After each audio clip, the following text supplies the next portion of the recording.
7명의 남성을 숨지게 한 여성.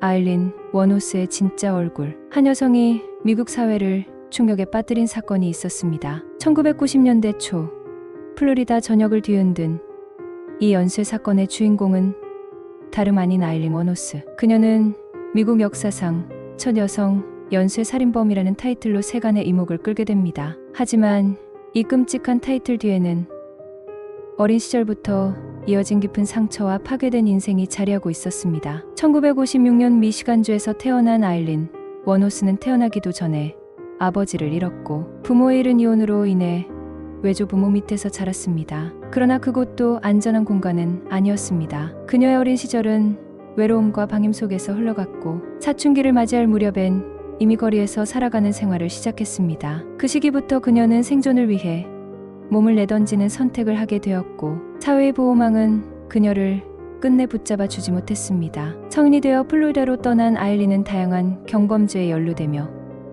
경찰서를 자주 드나들었습니다. 그러던 어느 날 레즈비언 바에서 타이라 무어라는 여성과 운명적으로 만나게 되었고 둘은 곧 동거를 시작합니다. 이 만남은 아일린의 삶에서 유일하게 가족에 가까웠던 관계였지만 그녀의 삶을 더욱 복잡하게 만드는 계기가 되기도 했습니다. 1989년 11월부터 1년간 플로리다 전역에서 중장년 남성들이 연쇄적으로 사망하는 사건이 발생합니다. 이들은 대부분 차량에 탑승한 채 발견되었으며 같은 유형의 총기로 인해 생을 마감했습니다. 초기 수사는 난항을 겪었지만 차량 내부에서 발견된 지문과 목격자, 진술을 통해 수사망은 점차 좁혀졌고 마침내 1991년 1월 아일린 워노스는 술집에서 체포됩니다. 체포 이후 그녀는 처음엔 혐의를 부인했지만 연인이었던 타이라 무어가 경찰의 설득에 협조하면서 아일린의 마음을 무너뜨립니다. 결국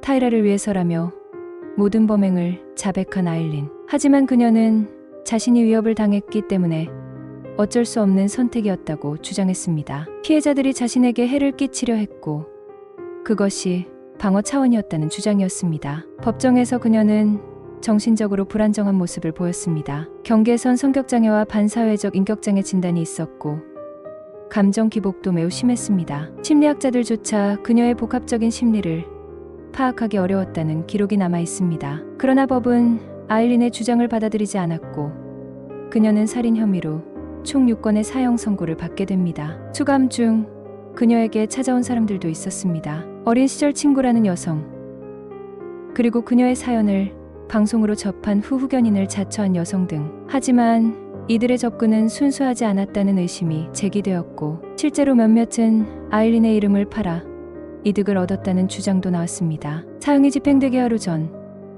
그녀는 마지막 인터뷰를 통해 세상과 작별을 고했습니다. 음식도 거부하고 블랙커피 한 잔만 마셨다고 전해집니다. 그리고 2002년 10월 9일 아일린 워노스는 주사형으로 생을 마감했습니다. 그녀의 유해는 어린 시절의 친구가 맡아 고향 미시간의 나무 아래에 안장되었습니다. 아일린의 이야기는 단순한 범죄 실화 그 이상을 남겼습니다. 그녀의 과거는 분명 사회가 한 개인을 얼마나 쉽게 무너뜨릴 수 있는지를 보여주는 이였습니다. 물론 그녀가 저지른 범죄는 결코 정당화될 수 없습니다. 하지만 한편으로는 극심한 아동기 방임과 학대, 사회적 고립, 생존을 위한 몸부림이 어떻게 한 사람을 이토록 극단으로 몰아넣을 수 있었는가에 대한 질문을 우리 사회에 던졌습니다. 한때 사랑받고 싶었던 어린 소녀가 세상과 단절되어 괴물로 변해버린 이야기. 아일린 워노스는 사형수로 기억될 수도 있지만